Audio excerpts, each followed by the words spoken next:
자, 그러면 이제 전공 B 문제에 이제 들어갈게요. 자, 전공 B에서 1번 문제에서 이제 볼 게 뭐냐면 총괄 관련된 내용이거든요. 그래서 거기 이제 총괄을 알 수 있는 게 뭐냐면 이제 수업 시간상에서 포트폴리오 대제에 대해서 쭉 얘기를 하고 있죠. 그래서 포트폴리오 대제가 이제 여러 가지 행정들이 쭉 나와 있는데 그 쭉 읽다 보면 그의 일련의 행정은 러시아 후진성을 벗어남 강대국의 성장을 의지를 반영하고 있다. 그래서 이것은 이제 일반적인 어떤 개념의 얘기가 아니라 내적 기준을 가지고 묶어냈잖아요. 그래서 이것은 이제 뭐와 관련된 것이냐면 그 총괄 개념과 관련된 거예요. 총괄 개념. 그래서 내적 기준을 통해서 일련의 사건을 내적 기준으로 이렇게 묶어내는 것을 총괄 개념이라고 이제 한다고 이렇게 했는데 그 예를 든 게 이제 이건 제가 만들어진 예문이고요. 시틀러 이제 그 내용을 보면 그 개론서에 보면 이제 일반적인 군비 축소, 국제연맹 탈퇴, 그 다음에 오스 합병, 스탠드 합병 등등을 시틀러의 자기주장과 팽창 개념을 묶어버렸죠. 이런 거와 이제 유사해갖고 한번 제가 문제를 냈어요. 그 다음 또 단서가 될 수 있는 게 총괄 개념은 총괄적 설명은 어디에 설명 방식에 속하죠? 일반적 설명 방식에 속하죠. 예. 그래서 이제 총괄적 설명, 일반적 설명 방식을 사용했네요. 자, 이 설명 방식은 사건의 관계를 의미 있게 이해할 수도 있고 역사학습의 구조화를 이용할 수 있습니다. 그러나 여러 가지 한계도 존재합니다. 이렇게 있고요. 그러면 총괄학습하고 이제 합리적 설명을 비교해보라. 이게 남색책에 나와 있죠. 자, 총괄적 설명은 인간의 목적, 동기, 의도를 가지고 인간이죠. 모터 수정 좀 해주시고요. 자, 인간의 행위를 설명한다는 점에서 합리적 설명과 같다. 그러나 합리적 설명은 개별적 인간 행위에 초점을 두죠. 근데 총괄적 설명은 그 인간 행위 자체보다는 그 행위가 발생된 시대적 움직임, 일반적 움직임에 묶어가 설명해.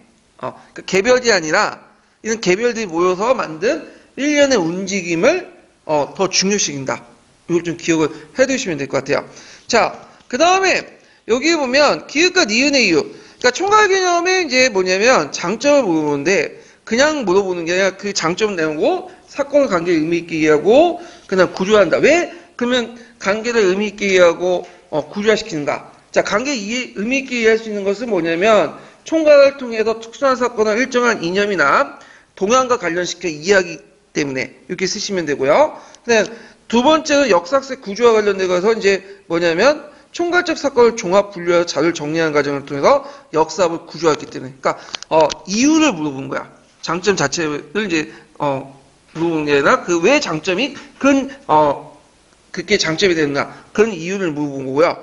그 다음에 여러 가지 한계를 가지고 있다. 총괄 개념의 한계에 관련된 내용이 있죠. 그래서 총괄적 설명은 이념이나 정책 혹은 지향점을 공유한 사건들만 적용이 가능하며 동일한 시기나 지역에서 일어난 사건이라도 그런 요소가 공유되지 않는 사건은 적용할 수 없다.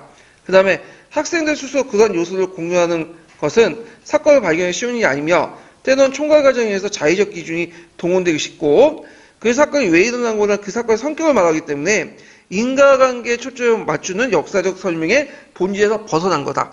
이렇게 지금 기억을 해주시면 돼요. 그래서 총괄적 설명은 원인과 배경이 없어요. 원인과 배경이. 예.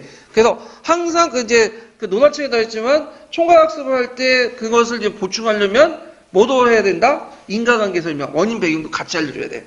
예. 이런 것들. 자, 그러면 총괄 개념 관련된 내용을 이제 좀 한번 프린트를 통해 정리 좀 해볼게요. 자, 몇 페이지표 보시면 13페이지표 보세요. 자, 13페이지 보면 이제 그 총괄의 특징이 나오죠? 사건은 어떤 단일한 과정을 한 부분을 생각해서 밀접한 관련이 있는 다른 사건들의 상관관계를 찾아내서 특정 시간 역사의 맥락을 위치시켜주는 거고요. 그리고 인과적 설명이 아니라는 거 꼭 기억을 해두세요. 그래서 사건의 실체나 과정에 대한 설명이다. 그래서 그 사실이 무엇인가, 그 사건은 결국 무엇이 되는가 이런 것들이 중요하고요. 그 다음에 일정한 시대와 장소의 전제 조건과 예의가 발견되지 않는 분야에서 제한된 일반화다. 그러니까 보편적인 일반화가 아니라 제한된 일반화다. 그래서 이제 거기에 보면 총괄 분류해서 맥컬라프로 인해서 적용 범위와 특성에 따라 이렇게 나눠보는데 일반적 총괄 개념, 단일한 총괄 개념, 형식적 총괄 개념, 성향적 총괄이 있는데 이거 논어책에 있는 내용이에요. 그래서 지금까지 시험 문제 안 나왔거든요. 예. 그래서 이제 그냥 참고해서 보시면 되고 그 밑에 이제 교수학습의 유의점이 있죠. 그래서 총괄학습을 할 때 이제 인간을 소홀할 수 있다. 이런 것들. 그 다음에 그 총괄학습에 이제 이용하는 방법으로서 강의 수업과 탐구학습이 있는데 요것도 그 어디와 관련된 노란책과 관련된 내용이에요. 근데 여기 좀 눈여볼 게 탐구학습하고 총괄 개념이 서로 연결된 거예요. 그래서 탐구학습과 총괄 개념을 서로 연결시킬 수 있고 그 모델이 어디 나와 있냐면 여기는 이제 제가 실어놓지는 않았지만 노란책이 있어요. 그래서 그 자체는 문제 안 나와도 예전에 한번 13년도인가 그때 예문을 한번 잠깐 언급된 적이 있거든요. 그래서 한번 이것도 한번 노란책 찾아서 좀 보시고요. 거기 장점과 단점 있죠. 장점 16년 기출문제 나왔던 거고요. 단점도 나올 수 있죠. 그래서 요거 한 두세 가지 외워두세요. 두세 가지. 그래서 장점은 사건을 종합 분류하거나 자율 정리하는 데 필요하며 역사학습의 구조화가 될 수 있고요. 특수한 사건을 일정한 인연과 동향과 관련시켜서 이해할 사건과 상호 관련 속의 전체 일부를 파악할 수 있고 사건들 간의 관계를 알 수 있으며 그 다음에 관련 정보를 찾는 데 유용하다. 그래서 그 예전에도 좀 모르면 뭘 쓰라고 했죠? 그냥 역사적 사고력을 향상시킬 수 있다. 그냥 무조건 쓰세요. 그냥 모르면. 예. 그래서 이제 있고 그 다음에 이제 단점도 이제 이렇게 보시면 되겠죠. 모든 중요한 역사적 사건을 총괄 설명할 수 없고 역사적 과정을 총체적으로 파악하는 자세가 결여됐고 인과관계 분석을 촉초를 맞추는 역사 설명 문제 벗어난 설명 방식이다. 이렇게 이제 세 가지 정도 외워두시면 돼요.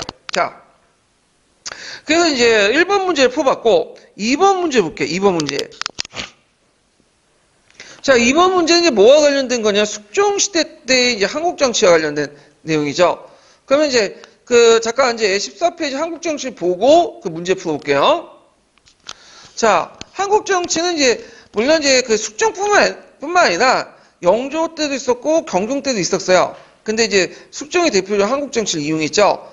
그래서 그 숙종에서 전국 주도의 분당과 견제 분당 사이에 정권의 교체가 갑자기 되는 형상이 일어나고요. 이런 정치적 변화에는 항상 17세기 후반의 사회경제적 변화가 같이 끼어 있죠. 그래서 이제 한국의 결과 분당 정책 기본 원리가 붕괴되고요. 그래서 이제 그 일당 전제가 되고 국왕이 정권을 주도적으로 장악하고 분당이나 개인 분당보다는 개인이나 가문의 이익을 우선시 여기고 그 다음에 왕 매척이나 종실 같은 왕과 직접 연결된 집단의 정치적 비중이 증대되고요. 왕위 계승 문제가 대입됐다.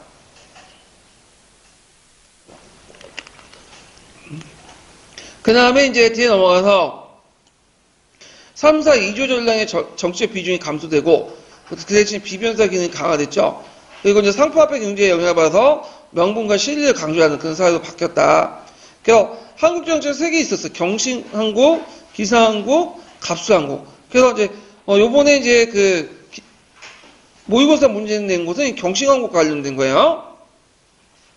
그래서 이제 이때 사회인들이 노동과 소노로 분화됐고, 그래서 처음에는 경신한국 때 분열되면서 갑수한국 때 이제 안전이 대입됐다.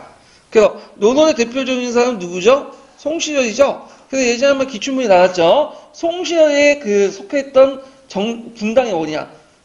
이거 가지고 이제 말이 많았어. 왜냐하면 그 송시열이 살았을 때는 자신이 노동이라고 생각 안 했어요. 서인이라고 생각했지.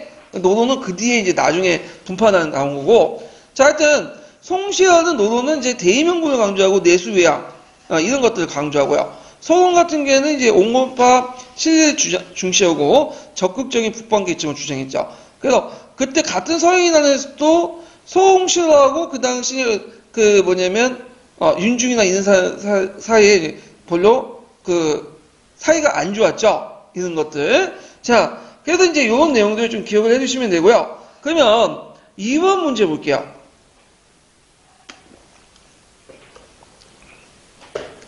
자, 다음 조선후기 정치 관련된 자료인데 작성 방법에 따라서 답안을 작성하시오. 자, 여기는 복창군, 복성군 있는데 무조건 복성군 나오면 이거는 경신한국이에요. 예. 경신한국 결과 남인들이 이제 몰락하고 누가 이제 다시 권력을 장악하죠? 서인들이 권력을 장악하죠? 경신한국. 그래갖고 이제 요 내용들 있고요. 그 다음에 여기 보면 자료 B가 있는데 이제 당위통랑에 있는 내용인데 요 내용이 뭐냐면 그 당시 송시현과 윤중의 대립을 이제 볼 수가 있어. 송시현은 노론 측이고 윤중은 소론이죠. 물론 자기가 살아있을 때는 자기가 노론이고 소론을 몰랐을 거예요. 그 뒤에 이제 그 정치적 후계자들이 이제 그런 식으로 이제 나눴지만 갈등의 불씨는 이미 손흥과 윤중이 있을 때 이제 송시효가 윤중이 있을 때 살아있을 때 터져 나왔어요. 그래서 그때 진짜 작은 뭐냐면 다툼에 불과했는데 커져갖고 이제 뭐냐면 노동과 소동이 나눠지는 어떤 계기가 됐는데 그게 무슨 사건이냐면 해미 시비 사건이에요. 예, 요거 좀 외워두세요. 거기 예전에 한번 숙종 때 그 숙종실록에 나온 그 기사 있죠. 16년 기춘됐나까요? 그때 그 관련된 내용이 있는데 그게 이제 제가 밑에 적어놨는데 그래서 이제 1669년에 이제 그 당시에 윤서가 죽고 그의 아들 윤중이 그 스승 송시효를 찾아서 모갈모 그러니까 모지명이에요. 이게 좀 오타인 것 같은데 모지명을 이제 부탁했는데 송시효도 되게 무성의하고 그러니까 이게 뭐냐면 모갈명인가 이게 한데 이게 아마 이게 오타는 아닐 것 같아요. 제가 두산백과사전 긁었거든요. 그러니까 모갈명은 이제 뭐냐면 그거 같아요. 제가 보니까 이제 요거 연결될 때 행장 아시죠? 행장. 그러니까 죽은 사람이 이제 뭐냐면 죽으면은 그 밑에 이제 부근에 있는 사람들 행장을 써달라고 해요. 근데 되게 행장은 이제 갈래줘 뭐냐면 좋게 써줘. 그 사람의 업적을. 근데 그래가지고 이제 그 당시 자기 스승이 원래 윤중이 이제 송시효를 모셨던 스승이니까 자서 윤서구에 대해서 이제 좀 하니까 송시효 예전부터 윤서구도 알고 있었어요. 예. 그래서 좋게 써주는 걸 했는데 송시효의 행장을 보니까 되게 비판적이야. 그러면서 이제 이때부터 뭐야 사이가 벌어졌죠. 그러니까 이제 이 사람이 이제 사제지간이었는데 적대적 관계로 바뀌게 되는데 결국에 이런 조그만 불씨 행장 사건 때문에 뭐냐면 나중에 노론하고 소론이 이렇게 갈려져요. 그래서 그 윤서구의 그런 행장을 잘못 써주는 그 사건 그게 뭐냐면 해니십이에요.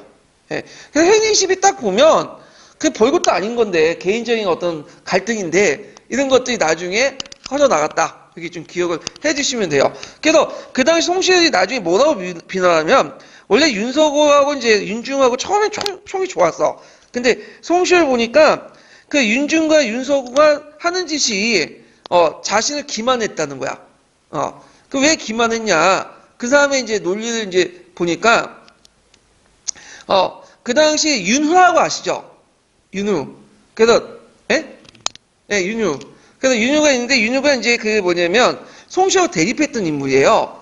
근데 그 처음에는 겉으로는 그 윤중하고 그 다음에 윤서구가 윤후를 같이 이제 비난하면서 해주는데 실제로 보니까 그 송시효 보니까 윤후하고 윤중하고 윤서구가 윤후를 오히려 더 호의적 봤다. 그러니까 자신하고는 얘기할 때는 그래서 말하자면 윤후를 이제 같이 이제 뒷담화 깠겠지. 근데 다른 거 보니까 오히려 윤후를 더 받들고 그런 모습 보니 그러니까 기분이 나빴던 거지. 그러니까 이제 와가지고 윤중이 와가지고 윤서구 행장을 써달라니까 그거 되게 좋게 써주죠. 같이 예전에 알았던 사람인데 근데 악담을 퍼부어놓은 거야. 그래갖고 이것이 이제 나중에 윤중하고 그래서 송시효의 어떤 갈등이 일어나서 결국에 어떻게 됐다? 그들 따르는 무리들이 갈려져 나가면서 노동과 소용이 됐다. 그래서 해니12 사건이 이게 국어공무원 시험에도 자주 언급돼요. 그래서 외워두시는 것도 좋을 것 같고 요게 이제 어디 나오냐면 심부셈에도 나와. 요 부분이요. 예. 요 관련된 문제가 제가 심부셈에 냈거든요. 그래서 이제 있고 그 다음에 기획하고 이제 니은의 인물이 송시효가 윤유의 이 12논쟁을 이제 해니12 사건하고 그 다음에 디귿이 이제 누구냐면 박세치라는 사람이 숙종때 사람이에요. 이 사람이 탕평론을 제시했는데 자, 이 인물의 탕평치가 뭐냐? 이걸 한극탕평설 또는 이게 이제 한극탕평설 어디 나와 있냐면 이제 그 심부세에 나와 있는 거고 그 다음에 또 이제 그 7차지도나 다른 책에서는 또 뭐라고 나오냐면 조제보암론이 나와 있어요. 그러니까 둘 중에 하나 쓰시면 될 것 같아. 둘 중에. 조제보암론은 이제 누가 처음 제시한 거죠? 이이가 제시한 거죠? 그래서 조제보암의 주요 내용은 뭐예요? 서로 간의 분당에서도 유능한 사람이 있으니까 서로 분당 가서 관련없이 인재를 쓰자. 그러면 결국에는 분당이 해체되고 일본이 될 것이다. 그게 우리 특유의 뭐냐면 분당론이잖아요. 이 조제보암론. 그래서 한극탕평서도 아마 그와 비슷한 논인데 명칭이 좀 약간 다를 뿐이지 내용은 동일할 것 같아요. 근데 이제 심부셈에 그렇게 돼 있으니까 이렇게 이제 보시면 될 것 같고 그 다음에 이때 이제 이 사람이 이제 그 쭉 있고 윤중이 세 가지를 할 수 없다면 나는 조정에 들어가지 않겠소.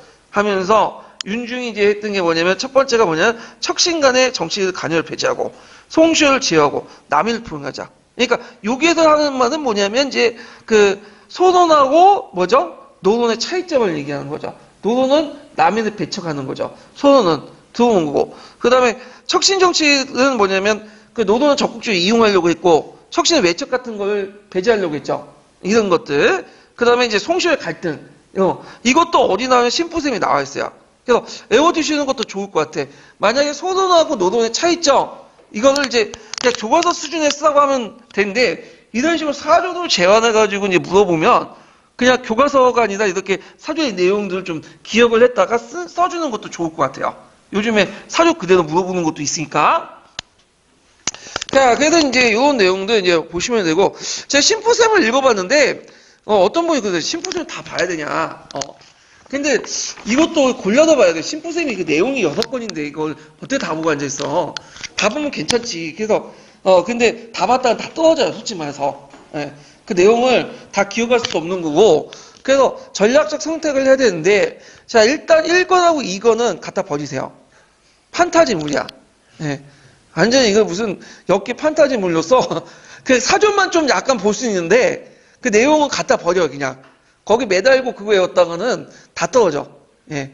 그래서 이제 있고, 3편 같은 게 고요사인데 이건 통상적인 견해가 있어요.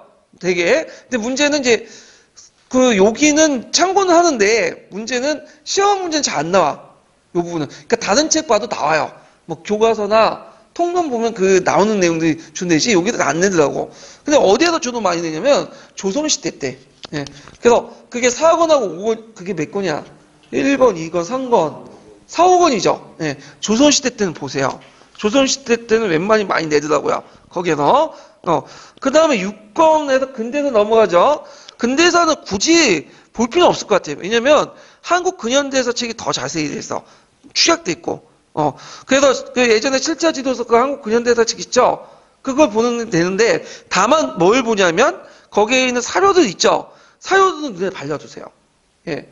그런데 내용까지 보면 좋긴 좋죠. 뭐 많이 받으면 좋은데, 그게, 가성비가 확 떨어져. 그래서 제 생각에는 이제 한국사나 근현대사 내용을 보충하고, 그 다음에 거기 사료에 있는 것들은 좀 눈에 발려져서, 익혀두는 것도 좋을 것 같은데, 근데 조선시대 부분은 확실히 다 봐도다. 예.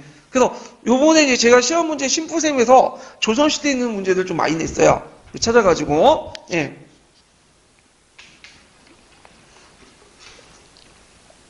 자, 그래서 이제 한번 봤고요. 그 다음에 이제 3번 문제 볼게요. 3번. 3번 문제는 이제 뭐와 관련된 내용이냐면, 요거는 이제 예전에 시험본에 나왔죠. 신축조약과 관련된 내용이에요. 그러면 이제 신축조약은 무슨 사건과 관련돼 있죠? 의아단 사건과 관련돼 있죠? 그래서, 신축조약 관련된 내용을 이제 볼게요. 잠깐 몇 페이지 보시냐면,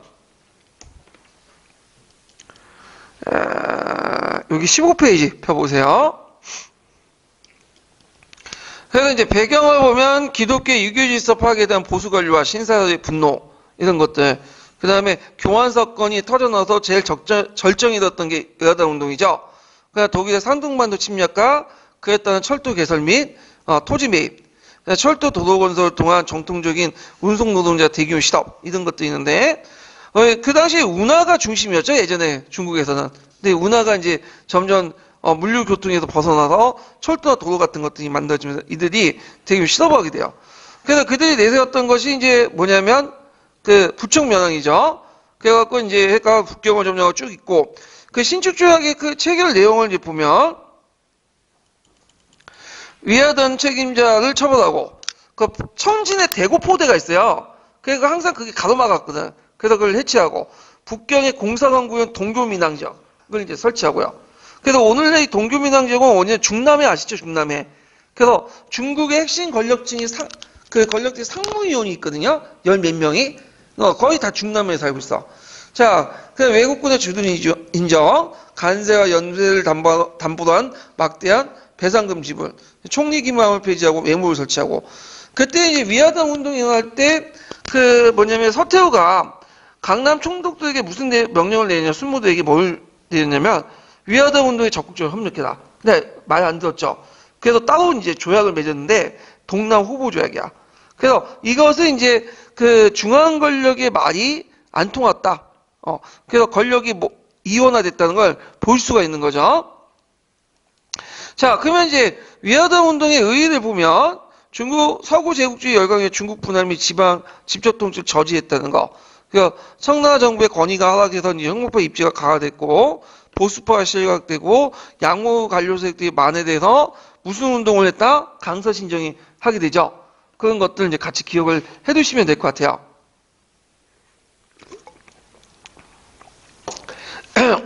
그래서 이제 이렇게 보고 이게 아마 위화당 운동과 관련되고 몇 년에 나왔죠 이게? 16년 나왔나요? 17, 18 한 해가 약간 거네. 그래갖고 이제 하는데 모르겠어요. 눈 낼 수도 있으니까. 그래서 제가 말도 보니까 교수님들이 이걸 뭐 이게 기준은 기준인 거고 실제로 이게 꼭 지켜지는 건 아닌 것 같아요. 예. 그러니까 이제 1년 바로 전에 냈던 건 좀 모르겠는데 보통 한 2, 3년 지난 거는 이제 좀 다 봐주시는 것도 좋아. 예. 그래서 그런 것도 이제 보면 되고 그럼 문제를 풀어볼게요. 다운 조약의 명칭. 이 명칭이 뭐죠? 신측 조약. 베이징 의중서라고 하죠. 그 다음에 여기 보면 이 조약을 맺기 전에 열강 간의 합의된 원칙이 뭐냐면 열강들도 이제 그 조약을 맺기 전에 어떤 생각을 두 가지 논쟁이 있었어. 그냥 중국 전체를 나눠갖자. 아니면 나눠갖지 말고 경제적 이득만 챙기자.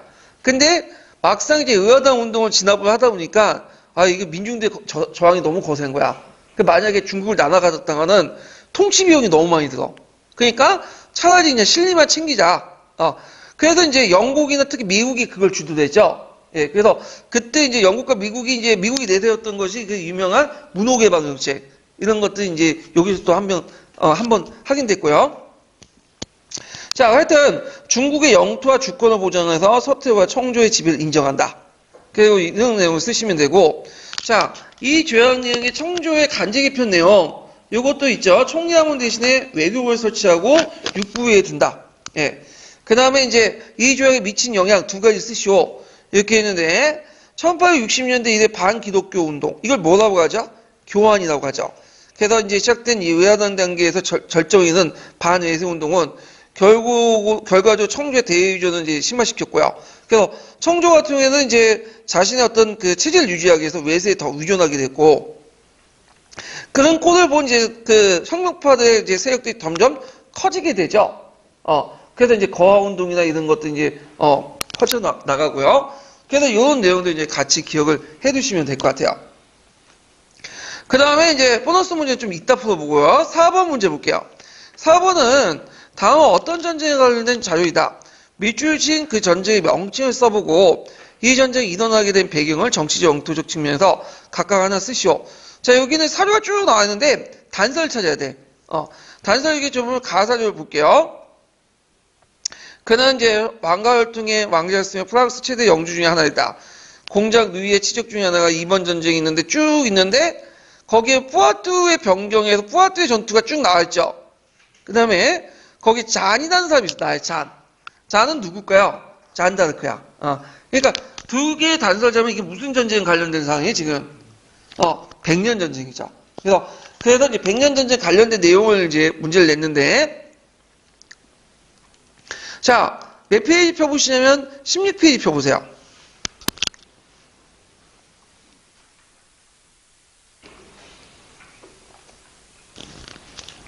자, 100년 전쟁의 원인과 계기 보면 이제 그 원인은 세 가지 측면을 볼 수 있네.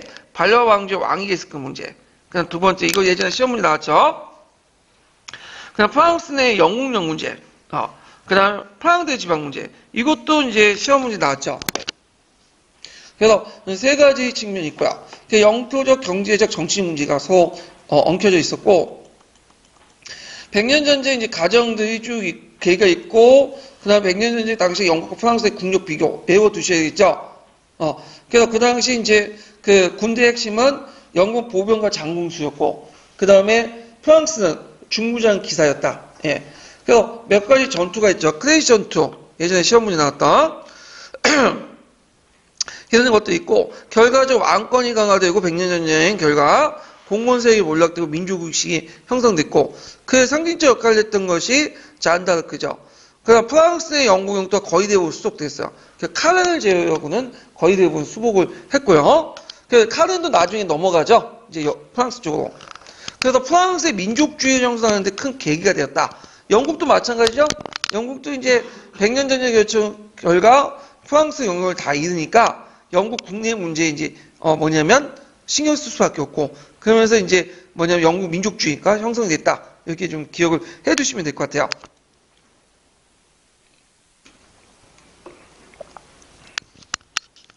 자, 그러면 거기에서 다음 전쟁이 가는 자유이다. 미추진 그 전쟁의 명칭을 쓰고 이번 전쟁은 100년 전쟁이죠. 자, 이 전쟁의 원인 일어나게 된 배경을 정치 영토적 측면에서 각각 한 가지 쓰시오. 자, 그래서 이제 배경은 이제 정치적 측면은 카페 왕조의 반려 왕조 넘어갈 때 영국과 프랑스 간의 왕위 계승 문제가 있었고 영토 문제는 가스코누 지역이 있어요. 그 가스코누 지역은 뭘로 유명하죠? 포도주도 유명하죠. 포도주도. 그래서 그 영유권 문제. 그다음 프랑스의 미친 영향은 영국으로부터 영토 회복, 잔다르크를 상징하는 새로운 국민의식 형성 이런 것들. 그래서 프랑스는 예전에는 지방의식이 되게 강했어요. 근데 이걸 계기해갖고 이제 프랑스인이라는 국민의식이 형성되기 시작했다. 그래서 그 상징적인 인물로서 잔다르크가 이제 등장했다. 이렇게 이제 보시면 될 것 같아요. 자, 그 다음에 이제 뒤에 넘어가서 5번 문제 볼게요.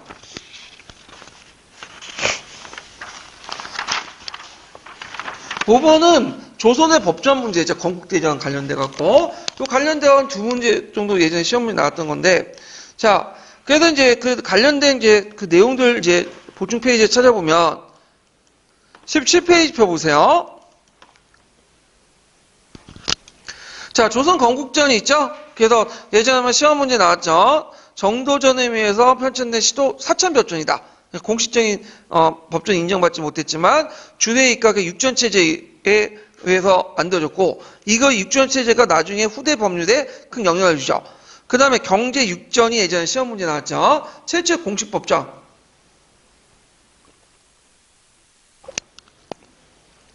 그 육전별로 수교 형태로 법안을 정리했고 누구의 영향을 받은 거죠? 조선 건국전의 영향을 받은 거야. 자, 그 다음에 건국대전의 목적. 그래서 왕을 정점으로 중앙집권체제 완비, 법치체제에 위한 왕조 통치의 기본이 됐던 거. 그 다음 건국대전 편찬 원칙이 이거는 건국대전뿐만 아니라 조선시대 법전의 편찬 원칙에 꼭 외워두세요. 제일 중요한 거니까. 그래서 건국대전 형전이 대문료보다도 우선적인데 이게 무슨 말이냐면 원래 기본적인 형전은 뭐예요? 대명률이에요. 그래서 조선 초기 때부터 대명률을 강조했는데 문제는 대명률이 현실에 안 맞는 게 있어. 자, 예를 들어 갖고 대명률 보면 5,000일 기항을 보내는 게 있어요. 5,000일 우리나라 기항 보낼 수 있어 없어요? 없죠. 그러다 보니까 어떤 식으로 예전에 했냐면 그냥 곧바로 가지 않고 뺑뺑 돌아갖고 5,000일 맞추고 3,000일 맞춰. 현실에 안 맞잖아요. 그럴 경우에 우리나라 특정의 이제 현실에 맞는 그 법규가 필요하죠. 그걸 어디다 적어놨냐면 건국대전 형전에 집어넣은 거야. 그러다 보니까 이제 대명률 우선이지만 일단 대명률하고 형식이 좀 맞지 않는 거는 어디가 더 우선이다? 건국대전 형전이 우선이죠. 이런 것들이다. 이렇게 기억을 해두시면 되고 자, 일시적 법률과 그 다음 영구집법 중에 이렇게 나눠가지고 영구집법을 따로 정리해서 육전별로 정리한 것이 그 법전이고요. 그다음 조전성형 준수 원칙이 있죠. 그래서 원전 조문을 그대로 두고 조문 밑에 고쳐야 할 부분만 두는 거야. 그러니까 건국대전 원, 속대전 속, 그 다음 대정토모 측, 그 다음에 이런 것들. 그래갖고 이걸 왜 뒀냐면 중국의 어떤 법들이 무제한적으로 들어온 거를 막기 위해서. 근데 이런 걸 막기 위해 왜 이걸 뒀냐면 일단은 중국의 건의에 맞서가지고 그래도 나름대로 건의를 세울 수 있는 거야. 예전에 선조들이 그렇게 만들었다. 그러면 뭐야? 지금 현재 왕들도 함부로 할 수 없거든. 그러니까 기본적인 틀 안에서 시대적 변화에 따라서 조금씩 개선시키는 방향으로 이런 걸 하기 위해서 이제 했다. 좀 기억을 해두시면 될 것 같아요. 그래서 경국대전 편찬 원칙, 그러니까 조선시대 때 그 법전의 편찬 원칙을 꼭 외워두세요. 이거 되게 중요한 거니까. 그러니까 건국대전은 그러니까 6분이 아니라 6전인데 이게 오타네요. 6전 방식으로 했고, 그다음 건국대전 편찬의 조선 시기의 양반관료체 정비, 관료체 정비 시행, 중앙집권 통치제 완비 등등등 이런 것들 이제 보시면 되고, 그래서 성문하고 조선선화에서 중국법의 무제한 침투를 방파제 역할을 했다. 그리고 그 다음에 일본법을 기존 삼았던 대명령보다 먼저 시행할 수 있는 특별법인 형정을 갖췄다. 그러니까 주의할 것은 대명령이 자주 사용했지만 대명령이 현실에 맞지 않기 때문에 그런 부분은 뭘 사용했다? 그 특별법 형정을 이제 만들어가지고 따로 모아가지고 정리해놨다는 거예요. 예. 자, 그 다음에 건국대전 이전의 법전, 속대전은 언제 만들어졌죠? 영조 때. 그래서 조선 후기의 어떤 변화상을 종합 정리했고, 대전통보는 정조 때 만들어졌죠. 그래서 대전내통인데, 대전내통 예전에 시험 문제 나왔죠? 그래서 조선시대 마지막 법전이다. 그래갖고 이것을 좀 더 구체적으로 사례별로 다시 조사한 게, 강령별 조사한 게 육전조대죠. 육전조대. 그 두 가지 내워두세요. 대전내통하고 육전조대. 자, 그러면 5번 문제 볼게요. 자, 5번 문제 다음은 조선 법전의 편찬 기준과 관련 내용이다. 작성 방법에 따라서 답안을 작성해라. 자, 자료 A는 이제 뭐와 관련된 거냐? 아까 건국대전을 원자로 하고 속대전을 속대전을 이제 거기에다가 위에다가 뭐라고 적어 놓냐면 원자로 하고 그 다음에 이제 속대전은 이제 그 밑에 속이라고 해놓고 대전통보를 증이라고 했고 그런 것들 있죠. 자, 이것은 무슨 거죠? 조전 성현 준수 원칙. 그걸 왜 뒀어요? 중국법이 급작스럽게 무제한 침투를 막기 위해서 방파제가 됐으며 영구 불변성을 부여해서 고유법 유지 계승의 결정 계기가 됐다. 이렇게 쓰시면 돼요. 자, 그 다음에 여기 이제 쭉 있고 자주 비번에 이제 제2의 법전이 뭐죠? 속대전. 속대전도 꼭 기억을 해주세요. 그래서 예전에 속대전 어떻게 나왔냐면 속대전 때 탄편형증 원칙 항상 물어보더라고. 무슨 탄편이에요? 완론 탄편. 그거 쓰셔야 되겠죠. 자, 그래서 건국대전 형전의 편찬 배경 및 가정을 나와 관련돼 갖고 연계시켜서 보시오. 자, 나는 이제 뭐와 관련된 거냐? 대명률과 관련된 거야. 예. 그래서 왜 대명률 하냐? 자, 대명 연계 배경을 보면 그 당시 일반적 확률 대명을 따르는데 여기였거나 실정에 안 맞는 경우에는 뭘죠? 수교를 해갖고 현실에 맞지 않는 거 있죠. 대명률에. 그럼 따로 모아가지고 건국대전 형전을 만든 거야. 그래서 이것을 이제 편찬한 거 건국대전 형전이다. 기본적으로는 대명률이지만 기항을 보내는 그처럼 3,000리, 5,000리 우리는 없잖아요. 그러니까 이런 것들은 예외적으로 300리, 30리 줄여가지고 공짜 하나 빼고 공짜 두 개 빼고 이런 식으로 해가지고 조선 현실에 맞는 거 이런 식으로 하는 것이 뭐냐면 건국대전 형전이에요. 이런 것도 있어요. 중국에 팽형이라는 거 있거든요. 팽형이라는 거 아시죠? 삶아 죽이는 거. 우리나라도 팽형이 있어. 근데 우리나라에는 팽형이 좀 정서적으로 좀 거부감이 일어나니까 그거는 팽형은 일종의 신용만 하는 거야. 그래서 모욕을 줘서 그냥 사회적 매장시키는 형벌 팽형이죠. 예. 그런 식으로 한국식으로 이제 뭐냐면 전환시키는 그런 것들, 그런 내용도 있다. 이렇게 기억을 해 두시면 될 것 같아요.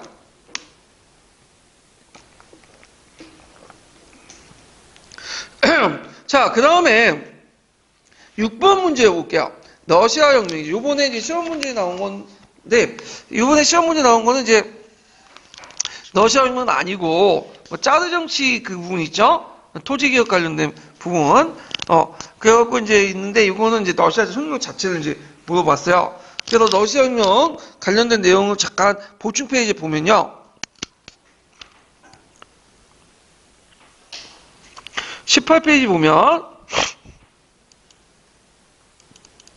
먼저 제1차 러시아 혁명을 보면, 자, 배경은 너혈 전쟁 패배로 인한 불멍 고조, 짜르 정치의 정치, 그다음 산업혁명 진행을 통한 그 사회주의 사상. 자, 그래서 페테르부르크에서 노동자 대규모 시위를 했고 발표하는 과정에서 대규모 이제 민중 항의가 일어났죠.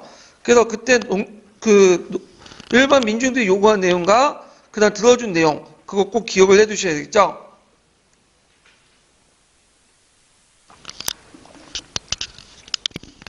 그래서 민중들이 요구한 내용은 재헌의회 구성, 시민적 자유, 8시간 노동제, 민주공화정 등등이 있는데 실제 들어갔던 이제 10월 선언 내용 보면 뭐 인신, 양심, 언론 집회의 자유, 그 다음에 입법기관 두말을 즉각 설치 그런 내용이 있고요. 그 다음에 3월혁명 있죠. 그 배경을 보면 1차 세계대전 때 장기화로 물자 보조과, 물가 등 짜대 반동 정치 이런 것들 패전이 거듭했고 그 다음에 나스푼티라고 해서 계승이 있었어. 예. 그래서 예전에 이제 그 뭐냐면 박근혜 옆에 있었던 박근혜 여자 있죠. 최순실 그걸 이제 나스푼티와 이제 비교해가지고 했던 게 있는데 만평 같은 게 많이 실렸는데 자 근데 이 3월혁명 그러니까 2월혁명은 그 볼세비키가 주도한 게 아니에요. 이건 자연반세종을 했고 나중에 소비에트가 이제 결성이 되면서 이제 권력기구가 된 거죠. 자, 그래서 이제 거기 보면 그 결과 노마우프 왕조가 멸망을 했고요. 그다음 입헌민주당을 중심으로 임시정부가 수립됐고 그렇지만 이제 권력구조에서 특이한 형상이 나왔죠. 그 2단계 혁명을 따라서 그 당시 소비에트 권력을 장악하지 않고 그다음 자유정부에 이제 위임을 하게 돼요. 그래서 소비에트와 임시정부 이원적인 권력이 동시에 있었다. 그래서 이원화된 권력을 타파하기 위해서 레닌이 4월 태제에서 제시한 게 뭐야? 모든 권력은 소비에트다. 이런 것들이 이제 있죠. 권력 이동화 이런 것들을 강조했고요. 자, 임시정부의 정책은 이제 있는데 여러 가지에서 제일 중요한 게 전쟁이 계속돼요. 그리고 임시정부가 이제 좀 먼저 살펴볼 게 뭐냐면 임시정부가 2번 결성됐어요. 한 번은 로포프 자유주의 정권이고요. 그 다음에 카렌스키 아시죠? 이 카렌스키가 있는데 이 카렌스키 때는 그때 이제 정치에 참여하지 않았던 소비에트 일부 세력들이 정치에 참여했어요. 맨세비키나 사회혁명당 세력들이. 예. 그래갖고 카렌스키는 어디에 가까웠냐면 이 사람도 사회주의예요. 근데 이제 사회주의는 볼세비키주의는 아니고 어디가 사회혁명당 출신이야. 이 사람이. 그래서 이제 이런 것도 있고.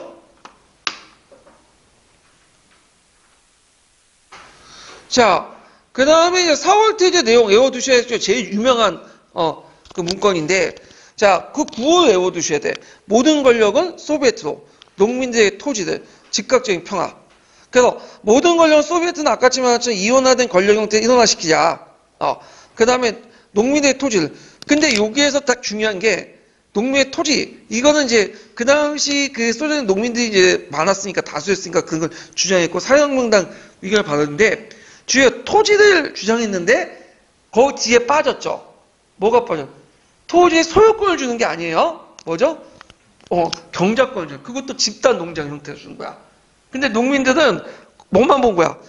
농민의 토지를. 거짓말은 안 하잖아. 근데 뭐냐면 중요한 부분이 핵심적인 빠진 거지. 자, 그냥 즉각적인 평화. 즉각적인 평화 뭐야? 1차 세계는 단약 그만둬라. 자, 그래갖고 이제 요 3가지 좀 내용들 좀 기억을 해두시고요. 자, 11월혁명의 배경을 보면 이제 독일 참모부 동으로 레닌 기구의 4월 태제를 반포하고 볼세비키 중심으로 대중선동하고 트루츠키가 이제 원래 이 사람 맨세비키 출신인데 나중에 볼세비키 전환이 돼요. 레닌과 제휴되고 또 반란을 했다 도망가죠. 자, 그 다음에 콜로니프 장군의 쿠데타가 있는데 이 과정에서 이제 콜로니프 장군이라는 사람이 이제 그 러시아 제정시대 때 장군인데 좀 반동주의자예요. 근데 이 사람 장군이 쿠데타 했는데 케렌스키 그 내각이 제도 막질 못해. 근데 그걸 진압했던 부대들이 오면 소비에트 적이 돼요. 그러니까 건의가 어떻게 될까요? 많이 떨어지죠. 자, 그리고 결국에는 이제 뭐냐면 케렌스키 정부가 이제 약체가 드러나고 되고 결국에는 1년의 병사 조금만 병력만 동원해서 소비에트 적이들 병력을 동원해서 결국엔 볼세비키 혁명이 성공했죠. 그래서 임시정부가 타도되고요. 그래서 맺어진 조약이 무슨 조약이에요? 플레스트 니트푸스 조약. 예. 그래갖고 이제 휴정을 했다. 독일과 단독 강을 맺어서 그 헌법 제정회의를 열어가지고 헌법을 만들려고 했는데 막상 헌법을 만들었고 우연을 뽑다 보니까 4분의 1만 볼세비키고 나머지는 뭐예요? 사회혁명당 출신이나 있는 사람들이야. 그러니까 안 되겠다. 해체시켜. 의회는 안 돼. 그러면서 소비에트가 자기가 유리한 소비에트 연합 형태. 그래서 새로운 권력 구조를 만들게 돼요. 그러니까 서유럽의 의회 구조가 아니라 의회는 정치를 다 해야 되잖아. 농민들 다 참여시키면 농민들 누구 찍어요? 맨날 사회혁명당 찍으니까 자신들이 정권을 창출하기 힘들거든. 그러니까 자기에게 친위적인 모스크바나 페트로부르크의 노동자 중심한 소비에트 권력 구조를 만들기 시작한 거야. 그래서 소비에트 연합국 국가가 만들어진 것이 소련이죠. 소련. 자, 그러면 관련된 러시아 혁명 그 순서대로 볼게요.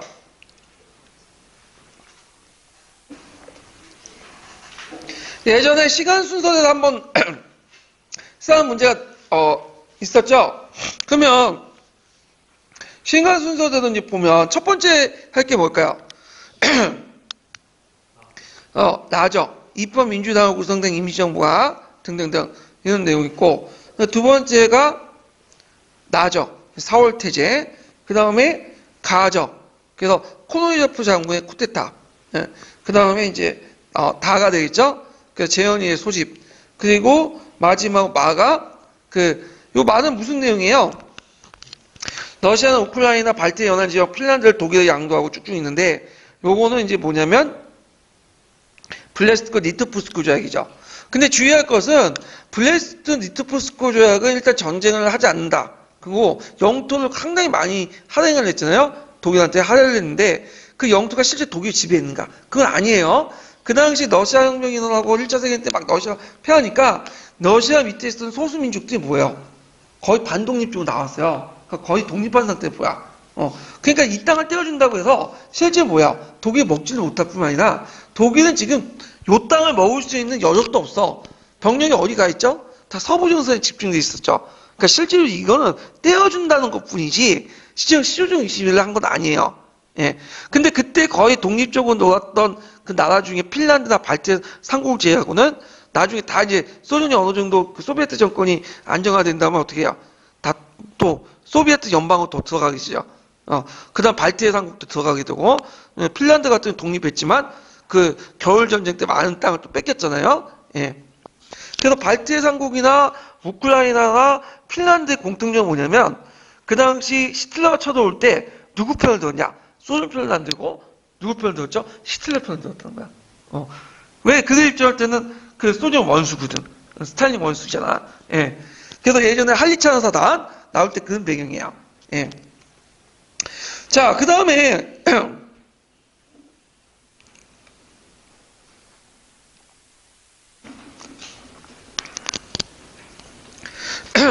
여기 보면 이제 기획의 정치 영향, 콜로니프 장군의 쿠데타의 영향. 그래갖고 이제 카렌스키 정부를 약화시키고 볼세비크 하여금 처음으로 페트로부르크와 모스크바의 소비에트 주도권을 잡게 됐다. 예. 그래서 볼세비키의 적이대가 이 콜로니프 그 장군의 쿠데타를 진압을 했어요. 정부가 아니라. 예. 자, 그 다음에 나와 관련된 1차 사회 명칭 4월 태제죠. 그 다음에 니은의 권력구조의 특징을 말해보시오. 자, 이때 이제 권력구조 특징은 임시정부와 소비에트 이중 권력체제다. 이렇게 쓰시면 되고, 무슨 상명론에 따라 2단계 혁명론에 따라 이렇게 이제 보시면 되고, 마와 관련된 조약 명칭 뭐죠? 블레스트 니트푸스크 조약. 외워두세요. 막상 쓰라고 하면 못 써요. 예. 자, 그 다음에 뒤에 넘어가서 7번 문제 볼게요. 자, 이 7번은 뭐와 관련된 내용이냐면 조선농지정이에요. 그래서 예전에 조선농지정과 관련돼갖고 그 2번 언급됐는데 그때는 명칭 정도만 언급됐어요. 그 내용까지 쓰라고 나올 수 있어요. 자, 그러면 일단은 이제 관련된 그 자료를 좀 볼게요. 제가 놓친 게 있는데 그 뒤에 문이 신경제 정책이 있거든요. 이것도 좀 외워두세요. 예. 그래서 신경제 정책도 예전에 07년 기출문에 나왔으니까 그 내용이나 배경 이런 것도 꼭 기억을 해두시고 결과도 나올 수 있으니까 결과도 외워두세요. 자, 조선농지령 볼게요. 조선농지령은 몇 년에 만들어졌죠? 예, 조선농지령은 1932년에 만들어졌어요. 2년. 그 연도 외워두시고, 자, 조선농지령은 농촌진흥운동의 어떤 일환으로 이제 실시됐죠. 그래서 경제공황으로 인해 농민의 물약과 저항, 사회주의 영향을 받은 농민조합 운동을 학살을 정치하고요. 일제 대륙 침략했다는 한국 후방기지화시키는 그런 것도 있고, 그 내용에서는 충궁퇴치, 자적갱생, 차금퇴치. 차금퇴치는 뭐죠? 고리대 이런 것들. 부녀자들 이용 노동력 이용. 그런 것들. 그 과정에서 이제 여러 가지 입법 작업을 했는데 대표적인 것이 조선농지령이에요. 그래서 조선농지령 그 내용들 외워두시고 그 다음에 이제 조선농지령 발표 배경을 보면 가혹한 소작 조건과 토리조사 사업 때문에 시작됐고요. 그래서 계약록 소작능이 증가됐죠. 그냥 쭉 넘어가서 그 내용을 보면 소작이라는 용어를 사용을 피하고 임차인이라는 법률 용어를 사용하고 마름의 중간 수탈을 방지하고요. 소작 기간도 3년 하한으로 설정하고 그래서 최대한 기간은 3년 한 거야. 그래서 근데 이제 문제점은 3년 하한 설정하다 보니까 3년 이상은 계약을 하지 않아요. 예. 그 다음에 여기 있고 그 다음에 임대차 계약 효력을 소유권 이동 시에 효력을 지니고 등등등 이렇게 했고 소작료 감면에 청구권을 법제화시켰다. 예. 자 그러면 관련된 내용을 이제 풀어볼게요.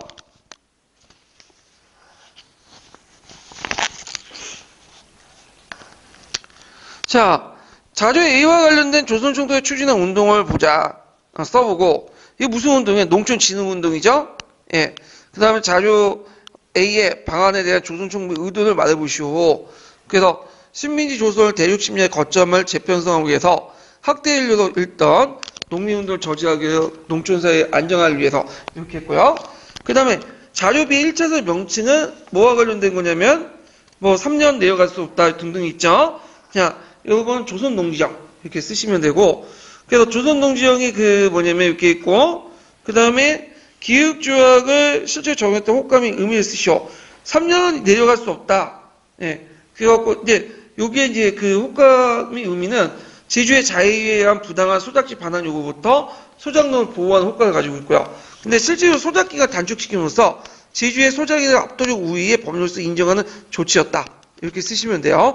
거기 7년이 있는데 보통 3년인데 7년 가는 게 있어. 그게 지상권과 관련된 건데 뭐 농장본 상관없는데 1년 단위로 재배한 농장 상관없는데 가수원을 만든다는 거야.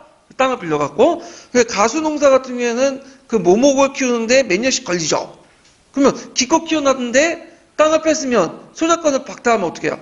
반발할 수 있겠죠. 그러니까 이런 가수 모목 같은 경우에는 키우는데 한 몇 년 걸리기 때문에 최상한으로 하한으로 7년 설정한 거야. 자, 그 다음에 그 당사자가 합의로서 관계제 쭉 있는데 이건 뭐냐면 예전에 소작쟁이가 많으니까 일단 그 지주의 고유의 소작농 제한하고 소작농을 쟁이를 감면 청구권을 해갖고 소작쟁이를 제도화시키려고 했어요. 그러니까 소작쟁이 하기 전에 먼저 청구하도록 할 수 있는 이렇게 조정 제도를 뒀다. 이렇게 좀 기억을 해두시면 될 것 같아요. 자, 그래서 있고 8번 문제에 넘어갈게요. 자, 8번 문제는 사학사와 관련된 부분인데요. 잠깐 제가 끊고 그 화장실 좀 잠깐 다녀올게요. 네.